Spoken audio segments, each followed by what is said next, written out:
सुरेश आज भी उदास था और घर के बाहर दहलीज पर बैठकर सड़क पर कुत्तों को घूर रहा था। मेरी हालत भी इन कुत्तों जैसी हो गई है। मालिक रोज रोज डांटता है और सैलरी काटने की धमकी देता है। मैं क्या करूं कि मुझे इन सब से मुक्ति मिले और मैं अपने परिवार का पेट पाल सकूं। सुरेश 17 साल का अपने घर में इकलौता कमाने वाला लड़का था। उसके घर में 2 बड़ी बहनें, एक छोटा भाई और माँ थी जो अक्सर बीमार रहा करती थी। पिता कुछ साल पहले सड़क दुर्घटना में चल बसे थे। उसके बाद से घर की सारी जिम्मेदारी सुरेश पर आ गई थी। 10वीं तक पढ़ा सुरेश पिता की मौत के बाद आगे की पढ़ाई नहीं कर पाया था। सुरेश के पिता पंचर की दुकान पर पंचर बनाने का काम करते थे। सुरेश भी कभी कभी पिता के साथ काम पर जाया करता था और पंचर बनाने का काम सीख गया था। पिता की मौत के बाद सुरेश उसी दुकान में पंचर बनाने का काम करने लगा था, लेकिन दुकान का मालिक सुरेश को जितने पैसे देता था उससे सुरेश और उसके परिवार का गुजारा बहुत मुश्किल से चल पा रहा था। उस पर रोज रोज मालिक की डांट खानी पड़ती थी। माँ की बीमारी के चलते सुरेश अक्सर काम पर जाने में लेट हो जाया करता था, जिस कारण उसे मालिक की डांट सुननी पड़ती थी। सुरेश बहुत परेशान था। उसे अपनी दोनों बहनों की शादी भी करनी थी। उस रात सुरेश बेहद परेशान था। बहनों ने खाने के लिए आवाज लगाई तो सुरेश का ध्यान टूटा और वो घर के अंदर चला गया। घर में माँ बेड पर लेटी खांस रही थी। सुरेश की माँ अस्थमा की मरीज थी।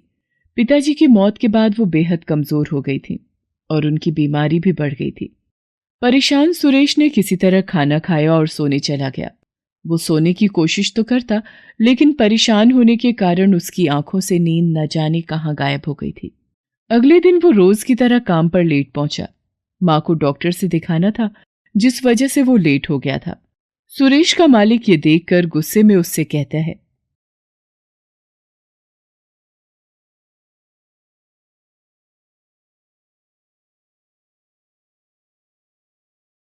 सुरेश कुछ नहीं बोलता है और चुपचाप पंचर बनाने का काम करने लगा। दुकान पर एक और लड़का ब्रजेश काम करता था, जिससे सुरेश की दोस्ती हो गई थी। सुरेश को परेशान देखकर ब्रजेश बोला, क्या बात है सुरेश, काफी दिनों से देख रहा हूं तू बड़ा परेशान है। मुझे बता, शायद मैं तेरे लिए कुछ कर पाऊं। सुरेश ठंडी सांस भरते हुए बोला, क्या बताऊं यार, तुझे तो पता ही है कि मालिक जितने पैसे देता है उससे हमारा गुजारा नहीं चलता। मेरी तो 2 बड़ी बड़ी बहन है, उनकी शादी कैसे करूंगा, छोटे भाई को कैसे पढ़ाऊंगा, और माँ की बीमारी अलग। कहीं कोई पैसे वाली नौकरी लग जाती तो ये परेशानियां दूर कर पाता। हाँ यार, ये बात तो है, इतने कम पैसों में हमारा गुजारा नहीं चल पाता है। ब्रजेश फिर कहता है, यार एक बात बता, शाम को यहां से जाने के बाद तू घर में क्या करता है? कुछ नहीं करता हूं यार, बस सोचता रहता हूं। तो तू कैब ड्राइवर क्यों नहीं बन जाता? सुबह यहां पंचर बना, शाम को कैब चला, इससे तेरी कमाई भी अच्छी हो जाएगी। लेकिन मुझे गाड़ी चलानी नहीं आती और मुझे कैब ड्राइवर का काम कौन देगा? अरे मैं एक ऐसे आदमी को जानता हूं जो तुझे गाड़ी चलाना भी सिखा देगा और तुझे कैब ड्राइवर की नौकरी भी लगवा देगा। अगले दिन दुकान का काम खत्म करने के बाद सुरेश सोहन से गाड़ी चलाने की ट्रेनिंग लेने जाता है और इस तरह से सुरेश रोज शाम को गाड़ी चलाना सीखता है। उसकी ट्रेनिंग के 1 महीने पूरे हो गए थे। सुरेश को अब गाड़ी चलानी आ गई थी। सोहन उसे एक कैब कंपनी में ड्राइवर की नौकरी लगवा देता है। अब सुरेश सुबह पंचर बनाने जाया करता था और शाम को कैब चलाया करता था। सुरेश की आमदनी अब बढ़ गई थी और घर का खर्च भी अब थोड़ा ठीक ठाक चलने लगा था। एक दिन पंचर बनाने का काम खत्म होने के बाद सुरेश कैब लेकर निकला। एक आदमी ने कैब बुक की और वो बुकिंग सुरेश को मिली। सुरेश कैब लेकर लोकेशन पर पहुंचा। वो जहां पहुंचा वो एक मल्टी स्टोरी बिल्डिंग थी। बिल्डिंग के नीचे खड़े होकर वो इंतजार करने लगा और सोचने लगा कि काश मैं भी इतनी बड़ी बिल्डिंग में काम करता। सुरेश ये सोच ही रहा था कि तभी एक आदमी आकर कैब में बैठ गया और सुरेश कैब लेकर चल पड़ा। सुरेश ने एक झलक भर उसे देखा और सोचने लगा, काश मैं भी पढ़ा लिखा होता तो मैं भी बड़ा अफसर होता।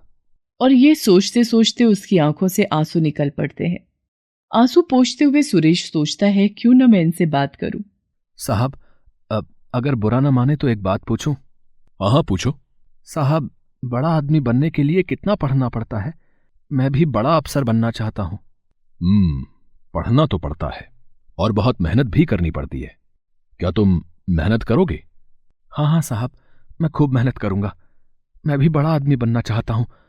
लेकिन मैं बहुत गरीब हूं साहब, पढ़ने के लिए मेरे पास पैसे नहीं हैं। भाई, पढ़ने के लिए ढेर सारे पैसों की जरूरत नहीं होती, कड़ी मेहनत और लगन की जरूरत होती है। तुम कल मेरे ऑफिस आ जाना, उसी बिल्डिंग में। वो आदमी एक बहुत बड़ी कॉरपोरेट कंपनी में मैनेजिंग डायरेक्टर के पद पर काम करता था। वो सुरेश को अपने ऑफिस का एड्रेस देता है। अगले दिन सुरेश शाम को उसके ऑफिस पहुंचता है, जहां उसे वही आदमी मिलता है। वो आदमी सुरेश को अपने केबिन में लेकर जाता है और उसे खूब समझाता है और आगे की पढ़ाई के लिए उसे कहता है। लेकिन साहब, मैं कॉलेज जाऊंगा तो काम कौन करेगा? मैं अपने घर का इकलौता कमाने वाला लड़का हूं, मेरी कमाई से ही घर चलता है। तुम्हें काम छोड़ने की जरूरत नहीं है, तुम काम करते हुए भी पढ़ाई कर सकते हो, कॉरेस्पॉन्डेंस क्लासेस करके, और रात को पढ़ाई करना। अगर तुम्हें बड़ा अफसर बनना है तो मेहनत तो तुम्हें करनी ही पड़ेगी। उसने पहले सुरेश को अपने कॉलेज की पढ़ाई पूरी करने की सलाह दी। उस आदमी की बातों से सुरेश को हौसला मिलता है और अपना काम करते हुए सुरेश ने कॉलेज की पढ़ाई की शुरुआत की। दिन भर सुरेश पंचर बनाता और शाम को कैब चलाता और रात में पढ़ाई करता। 2 साल बीत गए और सुरेश ने कॉलेज की पढ़ाई पूरी की। उसके बाद सुरेश ने सरकारी परीक्षाओं की तैयारी करनी शुरू की। धीरे धीरे सुरेश ने अपने काम के दौरान भी पढ़ाई करनी शुरू कर दी। जब कोई पंचर बनाने का काम आता तो वो पंचर बनाता और खाली समय में वो किताबें खोलकर पढ़ने लगता। शाम को जब सवारी मिलती तो वो कैब चलाता और जब सवारी नहीं मिलती तो वो कैब में ही पढ़ने लगता। सुरेश पर जैसे पढ़ाई का धुन सवार हो गया था। उसकी लगन और मेहनत देखकर सब उसकी तारीफ करने लगे और उसे हौसला देते थे। सुरेश ने 2 साल तक कड़ी मेहनत की और अब यूपीएससी परीक्षा का फॉर्म भरने का समय आ गया था। सुरेश परीक्षा की तैयारी खूब मेहनत से कर रहा था। दिन भर काम करता और रात को घर में बिजली ना होने की वजह से स्ट्रीट लाइट के नीचे बैठकर पढ़ाई करता। परीक्षा के फॉर्म निकल गए थे। सुरेश ने फॉर्म भर दिया और वो दिन भी आ गया जब उसे परीक्षा देने जाना था। नहा धोकर तैयार हुआ सुरेश मां के पैर छूकर उनसे आशीर्वाद लेता है और परीक्षा देने निकल जाता है। परीक्षा देकर सुरेश शाम को घर लौटा। सुरेश ने परीक्षा अच्छे से दी थी, फिर भी ये सोचकर घबराया हुआ था कि पता नहीं क्या होगा। कुछ महीनों के बाद परीक्षा का रिजल्ट भी आ गया और सुरेश परीक्षा में प्रथम स्थान पर आया था। सुरेश और उसके घर वालों की खुशी का ठिकाना न था, लेकिन उसे अभी इंटरव्यू भी देना था। सुरेश फिर उसी आदमी के पास गया और उसकी मदद से इंटरव्यू की तैयारी करने लगा। तन मन धन से इंटरव्यू की तैयारी में जुटा सुरेश दिन रात सब भूल चुका था। फिर इंटरव्यू का दिन भी आ गया। सुरेश तैयार होकर इंटरव्यू देने पहुंचा। घबराया हुआ सुरेश जब इंटरव्यू रूम में पहुंचा तो न जाने कहां से उसके अंदर आत्मविश्वास आ गया और उसने इंटरव्यू में सभी प्रश्नों के सही जवाब दिए। कुछ महीनों के इंतजार के बाद इंटरव्यू का रिजल्ट भी आ गया और सुरेश ने यहां भी बाजी मार ली थी। सुरेश इंटरव्यू में सेलेक्ट हो गया था और अब सुरेश कलेक्टर बन गया था। गरीबी और मुफलिसी में दिन काट रहा सुरेश और उसका परिवार अब आलीशान बंगले में रहने लगा। उनके पास नौकर चाकर, गाड़ी, पैसा, सब कुछ था। सुरेश ने अपने छोटे भाई की पढ़ाई पूरी करवाई, दोनों बहनों की शादी की और मां का इलाज भी अच्छे अस्पताल में करवाया। अपनी मेहनत और लगन से सुरेश ने जिंदगी में वो मुकाम हासिल कर लिया था जो हर मेहनतकश इंसान को मिलता है।